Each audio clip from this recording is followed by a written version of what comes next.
Perfeito, Luiz. Uma pergunta que surgiu, isso aí foi num debate interno entre os membros.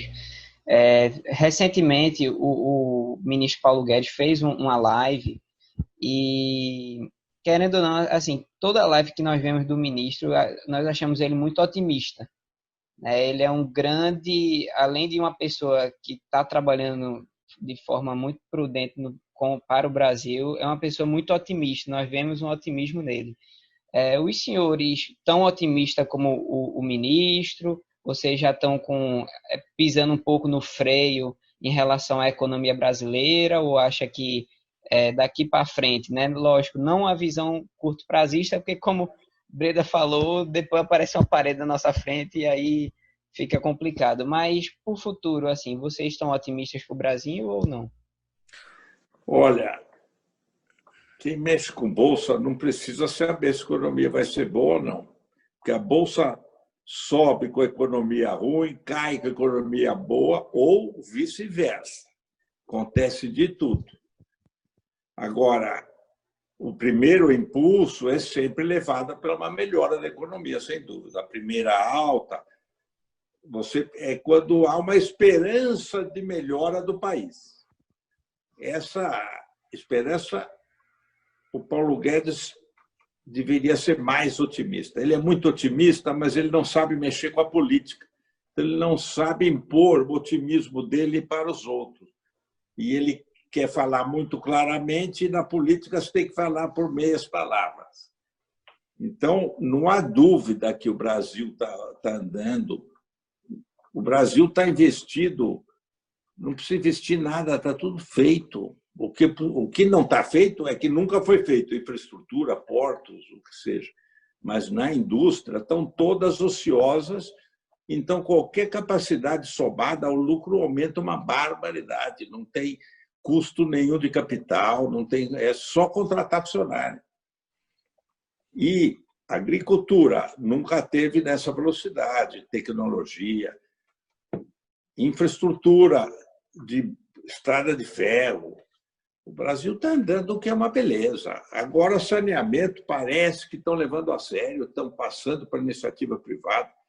Em 10, 15 anos vão resolver o problema do saneamento do Brasil, que acho que é tão importante quanto a educação, porque é capaz de diminuir a mortalidade infantil num número excepcional, é uma coisa. Educação, o governo não está cuidando, não vai cuidar mais. A iniciativa privada vai ter que cuidar disso de um jeito ou de outro. E tem importância, vai cuidar bem melhor que o governo. O governo daqui a pouco vai dar verba para quem tiver colégio. Tá? Olha, vocês subsidia aí conforme o nível de renda. Alguma coisa vai acontecer, porque saúde e educação o governo não está cuidando e não vai cuidar, porque não tem verba. Então, o otimismo dos negócios é baseado na relação do Brasil com o mundo. Hoje, o dólar está num preço excessivamente positivo para nós, que o Brasil ganha concorrência da China em qualquer país do mundo. Então, se esse dólar alto, que não trouxe inflação, porque não estamos ouvindo falar de inflação, a não ser passageira por causa de algum produto de alimentício, de chuva e que seja. Mas falar em 4% de inflação e prever que os anos que vêm vai ser menor que isso, nunca se viu no Brasil. Então, e você tem juro desse nível. Hoje o juro para investimento, BNDES, deve ser 200 do CDI, 200 ou 300 do CDI. Quer dizer, 6% para a inflação de 4%. É um juro próximo do ridículo. Então, esse juro ridículo vai dar um poder de compra enorme para as classes mais pobres, porque ela vai financiar o carro em vez de 2 anos, em 5 anos vai poder comprar 2 carros, e antigamente o juro levava meio carro, hoje o juro vai levar 20% do carro. Então, tudo isso vai ter um período fabuloso para o Brasil, que nós não sabemos se perdura por quanto tempo, mas tudo indica que temos um bom tempo pela frente. Noah, um jeito que eu faço para olhar essas coisas é apaga o nome do Paulo Guedes. O Paulo Guedes hoje talvez ele seja bem menos competente do que foi o Henrique Meirelles com o Temer e aquele final do Guardia. Mas o mais importante é qual é o tema, qual que é a linha de raciocínio. No final de 2015, começo de 2016, quando a gente enterrou o governo Dilma e começou com o Temer, eu vejo uma única linha de raciocínio. Então, um governo que é reformista, você tem nomes como que passaram pelo governo, outros estão lá até hoje, não necessariamente nessa ordem, mas a gente tinha ali o Ilan no BC, o Meirelles, o Guardia, o Mansueto ficou nos dois governos, saiu, Paulo Guedes, o Adolfo Saxida, ali o secretário, você vê o Roberto Campos Neto fazendo um bom trabalho no BC, o Banco Central ficou caminhando para ter autonomia, para ser independente. E esses são os nomes que a gente conhece, né? Porque eles falam muito na mídia, dão entrevistas. Mas trabalhando com eles, os técnicos, segundo escalão, é gente muito boa. O Brasil tem economistas e tem profissionais com uma linha liberal muito forte. É só deixar os caras entrarem no governo. Tem um monte de gente querendo entrar no governo. Só que não é eles que estão determinando para onde o país está indo. Eles são consequência da opção eleitoral ou da opção mentalidade que a população está fazendo. O Temer foi 6 anos vice da Dilma. Assim, no dia que ele assumiu, ele mudou totalmente a linha de raciocínio. Ele estava chancelando o que estava acontecendo. Ele era da chapa. Ele concorreu, ele ganhou em 2014 também. Por que ele mudou de pensamento? Por que o PMDB escreveu aquele documento que para mim é o equivalente àquele do Lula de 2002 lá, a Carta aos Brasileiros? O PMDB escreveu um muito forte que está direcionando o país inteiro agora, aquela ponte para o futuro, se eu não me engano. Aquilo é uma confluência de ideias e de vontades que a sociedade brasileira está tendo. Então, a própria liga financeira é uma consequência disso. Que história é essa de ter liga financeira em universidades? As pessoas querem mercado, as pessoas querem consumir, querem internet, quer Apple, querem investir. Eu estou de saco cheio do Estado. As pessoas estão de saco cheio, regulação, burocracia, imposto, chega. Então essa mentalidade é que determina as ações do governo. Se todo mundo aqui, Luiz Alves, eu, você, o Gabriel, o Pedro, a gente querer mais Estado, mais estatal, mais Petrobras, esse governo vai fazer o que a gente quer. Eles são sobreviventes eleitorais, eles querem ser eleitos. Então, a gente monitora ou tenta ficar meio antenado no que a população quer. E aí a gente tem que entender uma coisa. A gente se esquece. Cada povo tem mais ou menos uma linha de ação, um DNA, ou você pode resumir num único conceito, num conceito mais simples, que a partir daquilo determina o resto, né? Você vê, por exemplo, o japonês, disciplinado, em ordem e tal. Você vê o americano, criativo, liberdade, mercado. O que é o brasileiro? O brasileiro é um sobrevivente. O brasileiro é um sobrevivente, ele quer um país em ordem para ele poder comer, fazer o churrasco para o carnaval e tal. A gente vai virar Suíça? Vai virar um capitalismo pujante? Acho que não, porque não é muito o nosso DNA, não é muito a nossa origem. Mas a gente não é Venezuela, não é Bolívia, não é Cuba. A gente não flerta com essa revolução socialista, comunista. A gente quer um país em ordem para poder comer, a gente quer ganhar dinheiro, quer poder ir na padaria tranquilo, assistir jogo de futebol, quer poder consumir. A gente gosta de assistir filme americano, a gente gosta de ter Apple na mão, usar o Windows. Então a gente gosta de um estilo de vida, não me enche o saco. Então o brasileiro, assim, Se tiver com fome em casa e com inflação de alimentos, o brasileiro derruba o governo. Se as coisas começarem a ficar muito ruins, a gente derruba o governo. E a gente muda de opinião rapidinho. A gente votou na Dilma em 2014 e no Bolsonaro em 2018. Pô, é um negócio... Que planeta faz isso? Então, sabendo que o brasileiro é pragmático, não tem ideologia nenhuma. Se pergunta para... Vai na periferia ou vai no meio do povão e pergunta se é de esquerda ou de direita. Ele vai se perguntar se ele vai achar que se ele é destro ou canhoto. Ele não vai entender do que você está falando. Mas ele entende de inflação, ele entende de fome, ele entende de desemprego, isso ele não quer mais. Se não tiver ruim, ele troca. Então, os políticos sabem disso, por isso que não adianta você monitorar o político é consequência dessa vontade popular. Então a gente não vai ser Suíça, mas também não vai virar Venezuela, pode descartar os extremos aí. A gente é centrão. Perfeito, Breda.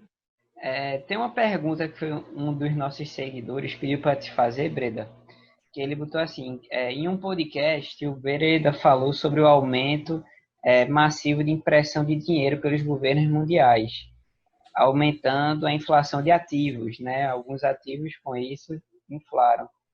Poderia falar um pouco sobre isso? Breda, tu acha que teve até uma matéria que saiu essa semana, eu estava discutindo no estágio, saiu uma matéria no Valor Econômico, justamente de um economista falando que a impressão de dinheiro dessa vez foi um pouco diferente. Antigamente o pessoal botava mais nas empresas, hoje em dia já deu para as pessoas, e aí ele estava um pouco pessimista, falando de um possível aumento de inflação e tudo mais. Breda, qual é a tua visão? Luiz, se quiser falar também, pode ficar à vontade, em relação a essa questão. Olha, eu talvez vá ser meio drástico e meio polêmico, mas já que você está perguntando, eu não posso correr. Eu acho que é o seguinte, desde o fim do padrão ouro, na década de 70, os bancos centrais e os governos acharam um mecanismo muito interessante, que é você imprimir dinheiro e você escolhe para quem você dá, né? Isso traz muito poder, né, para os governos, e isso deixa a população vulnerável, né, porque você trabalhou, você empregou horas de trabalho numa atividade econômica, você ganhou dinheiro. Esse dinheiro, se você estocar ele de forma simples, estocar dinheiro, então aplicação bancária, dinheiro de saldo na conta, essa sua reserva de valor, ela pode mudar drasticamente numa canetada do governo, né? Os seus reais que você tem guardado, ou os dólares que o americano tem, está totalmente suscetível ao que o governo brasileiro vai fazer ou o que o governo americano vai fazer com a impressão de dinheiro. Imagina o seguinte, você trabalha e guarda 10 mil dólares por ano baseado no trabalho. Aí pro Gabriel aqui, no final do ano, todo final de ano eu dou 10 mil dólares para ele, sem trabalho. Você tem que trabalhar para guardar 10 mil dólares. E eu só dou 10 mil dólares para ele todo ano. O governo imprime e dá para ele. Você não vai sentir no curto prazo. O Gabriel vai sentir fácil, porque ele vai ter liquidez todo final do ano. Mas ao longo do tempo, ele vai provocar inflação de ativos e vai corroer o seu poder de compra. Então, assim, desde a final da década de 70 até hoje, essa impressão de dinheiro veio aumentando.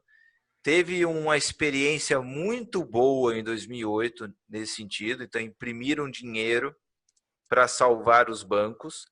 Então, injetaram assim, bilhões de dólares nos bancos, reforçaram o balanço deles, porque eles eram too big to fail. Eles não podiam quebrar, porque ia ser muito ruim para você, Noah, para o Gabriel, se o JP Morgan, Morgan Stanley, Goldman Sachs, se eles quebrassem. Aí você foi convencido de que realmente é melhor dar bastante dinheiro para os bancos, né? Eles merecem esse dinheiro para a gente não quebrar. Você salvou os bancos.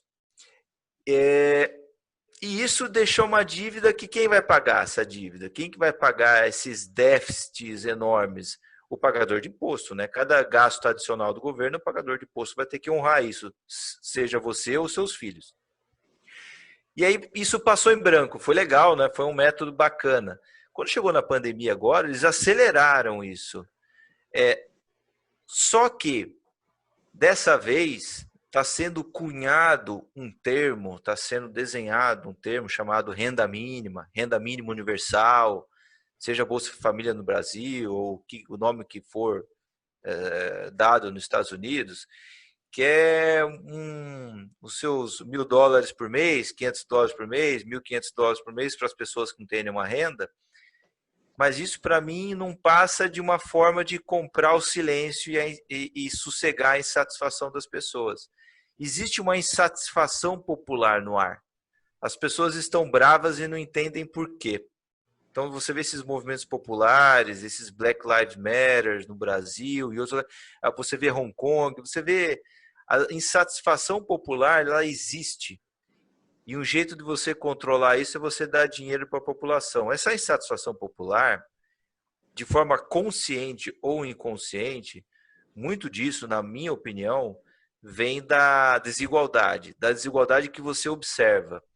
Então, você vê banqueiro, você vê S&P subindo para caramba, você vê muita gente nadando de braçada em patrimônio grande, e o cara lá recém-formado, nos Estados Unidos, ele acabou de se formar, ele tem uma dívida para pagar, que é o Student Loan, e ele tenta comprar uma casa, não consegue, porque o preço de ativo subiu para caramba, ele acaba tendo que morar no carro e tomando banho no Google à noite, comendo no Google, e depois volta a dormir no carro, embora ele tenha um emprego bacana, ele não consegue ter ativo.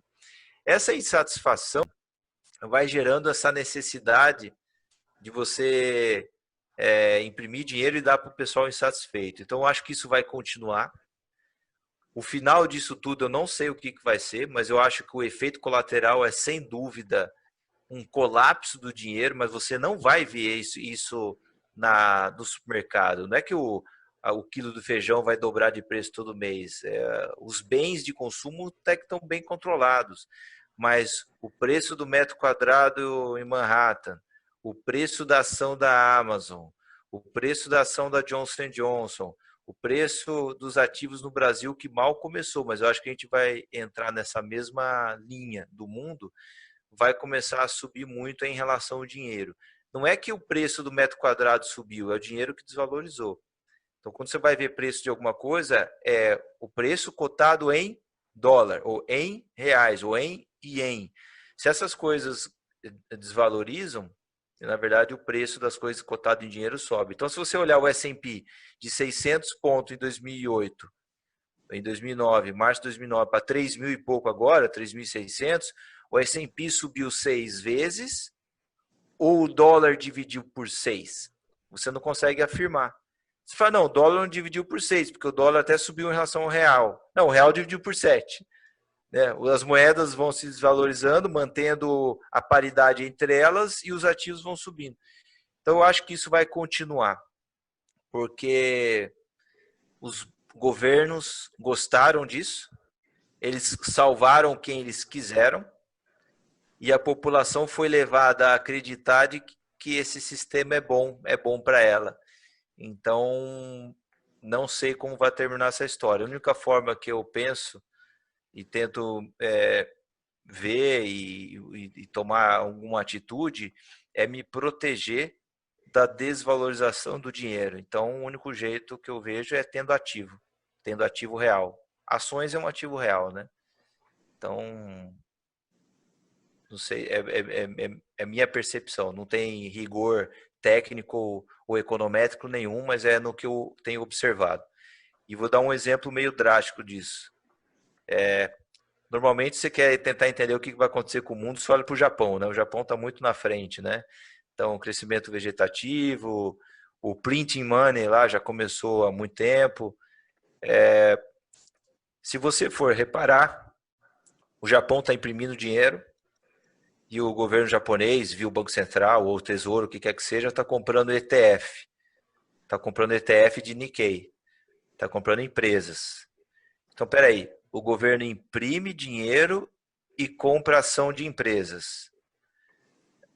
Vamos esticar isso um pouco mais para frente. O governo imprime dinheiro, o japonês empresta dinheiro para o governo japonês, por isso é a impressão, o japonês dá dinheiro para o governo pega essa grana e compra participação na Sony, compra participação em empresas japonesas. Onde vai dar nisso?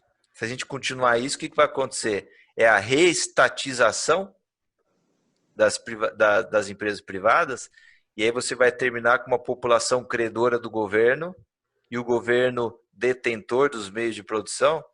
Isso aí é perigoso. Mas está acontecendo. Então, assim, não sei qual vai ser o passo final, mas não me cheira bem. O único jeito que tem para se proteger disso é ter ativo real. Eu acho que o Brasil vai entrar nessa ciranda de subida de preços de ativos. Terra, ação, real estate, o que der. Acho que vai acontecer. Perfeito, Breda. A gente está caminhando agora já para o final. São 2 perguntas. Uma vai ser para o Luiz, a outra vai ser para o Breda. Começando com o Luiz. Um dos nossos seguidores, Alisson, pediu para te perguntar, Luiz, depois desses anos todos no mercado, como é que se torna um gestor de qualidade? Quais foram as maiores lições que você teve ao longo da sua história? E quais foram os maiores erros? Porque a gente vê muita gente falando dos sucessos, mas a gente aprende muito nos fracassos também. Então, Luiz, por favor, compartilhe um pouquinho da sua história aí, dos seus ensinamentos. Como é que a gente faz para ser um bom gestor, mesmo que não seja de fundo, mas da nossa carteira, pelo menos? Você parece a minha mulher. Minha mulher que fala isso. O Luiz só fala as coisas que ganha, aí as que perde. Cadê ela? A bolsa é o dia a dia, você ganha, você perde, você tem que ganhar mais vezes do que perde, porque tem muita possibilidade de errar. Nos participantes da Bolsa Pessoa Física, 75% perdem e 25% ganham. Isso é uma estatística americana. A pessoa adora especular, adora mexer com opção, e acaba perdendo sempre, porque ele é obrigado a mexer com o estômago, porque está mexendo com muito mais dinheiro do que tem. Está usando do crédito, a bolsa dá crédito para todo mundo a um custo baratíssimo. Então, e quando você percebe isso, você vai ficando maluco e vai querendo mais, até existia um fundo no Rio de Janeiro que estava em 8 bilhões e alguma coisa. No dia da pandemia, caiu para 200 milhões de reais. Quer dizer, apagou, sumiu, rasgou do mapa. Estava comprado no Bovespa Futuro e estava certo. A bolsa estava espetacular. Esse cara ia ser o dono do mundo. Mas veio uma pedra no sapato dele que encrencou. E isso acontece com todo mundo várias vezes. Então, as receitas são diversificação.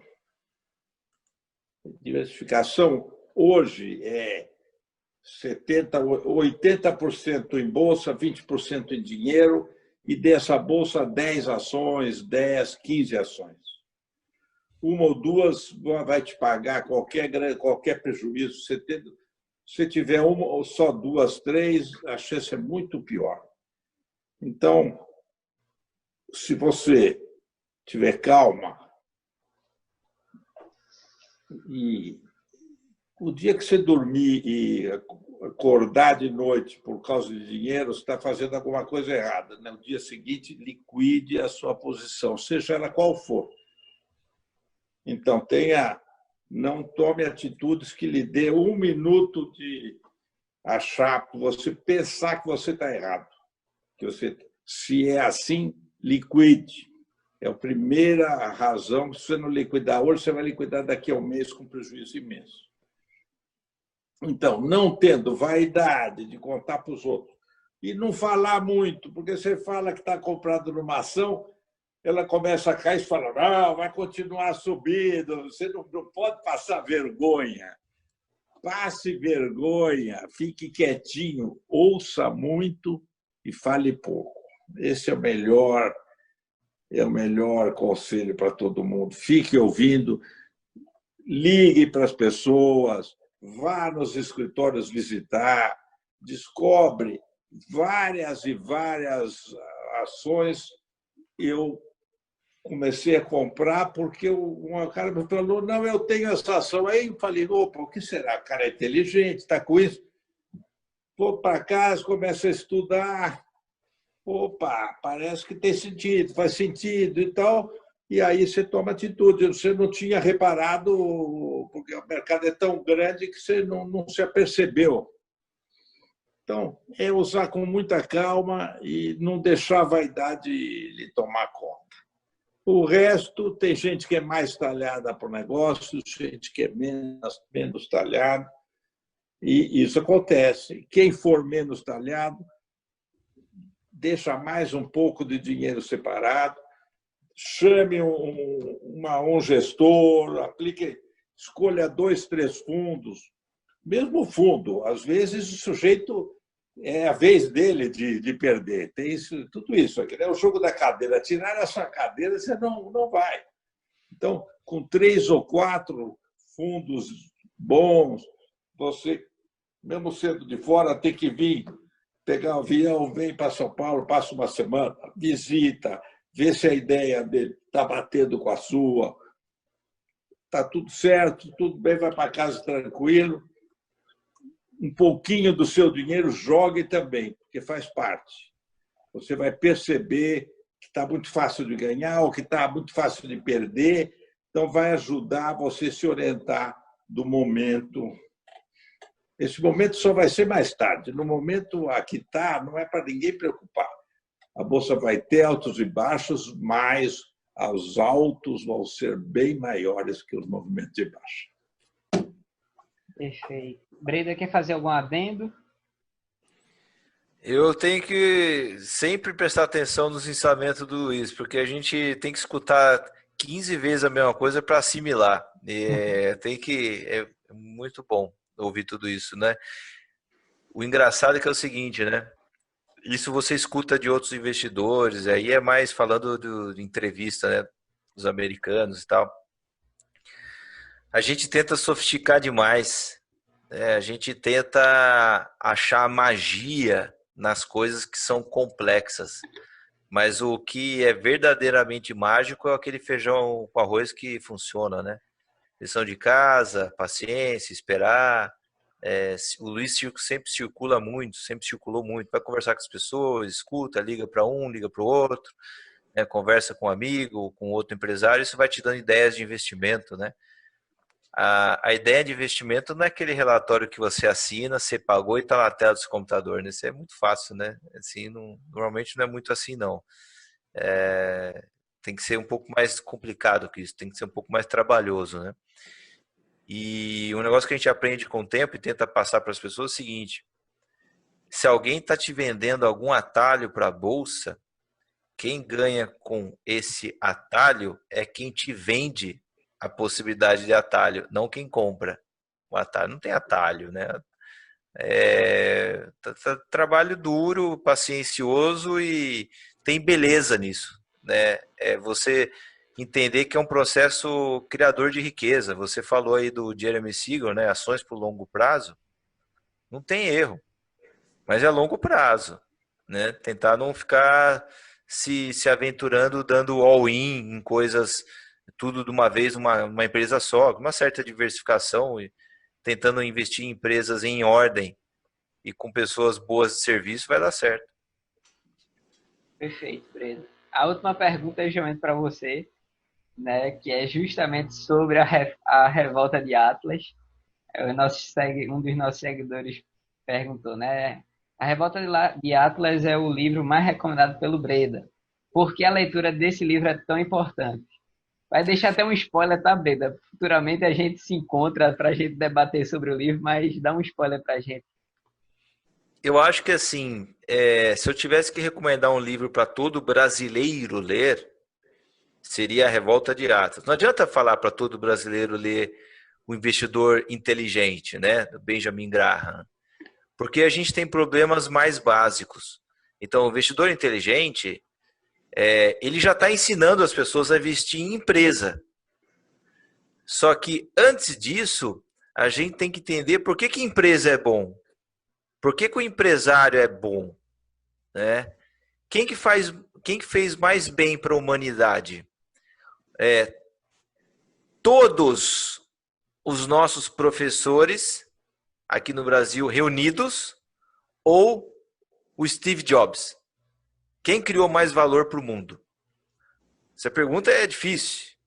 Porque o cara veio com smartphone, veio com celular super avançado na mão das pessoas. Isso possibilitou lives, possibilitou negócios, possibilitou e-commerce, possibilitou rede social, possibilitou empresas, aplicativos, negócios, fintechs. Quanto que esse cara criou de riqueza, né?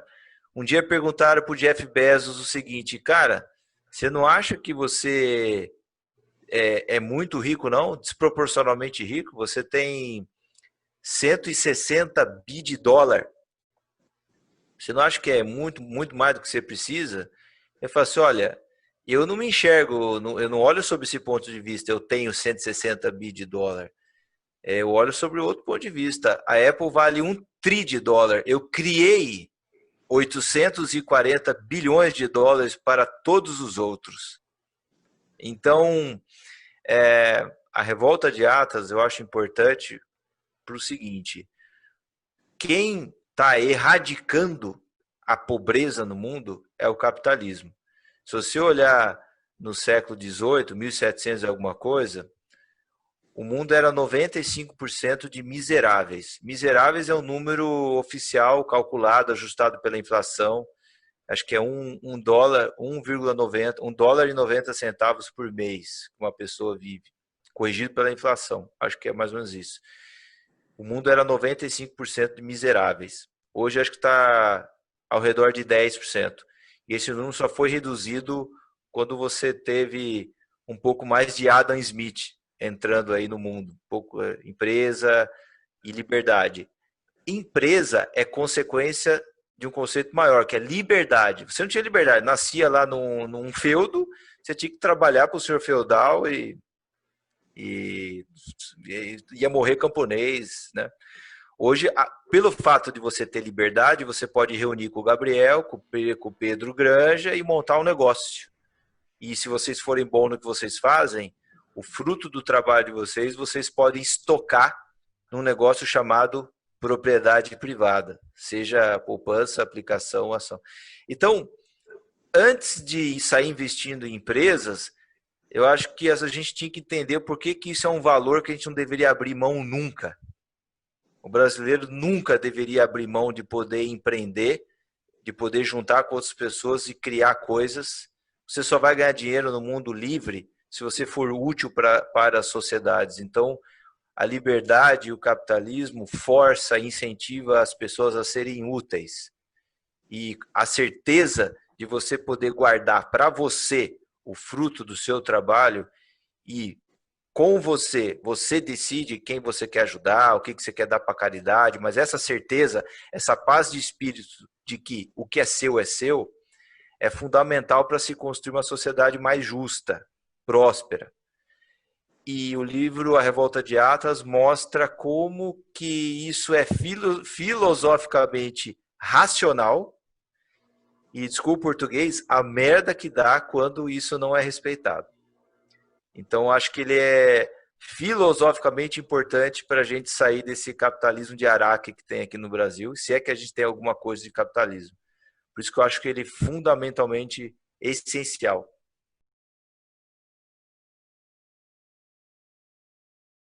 Para as pessoas. Depois de investir em empresa é mais fácil.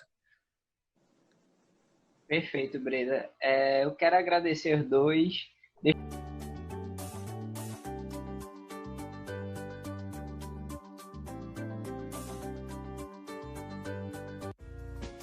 Minuto Investido, conhecimento compartilhado.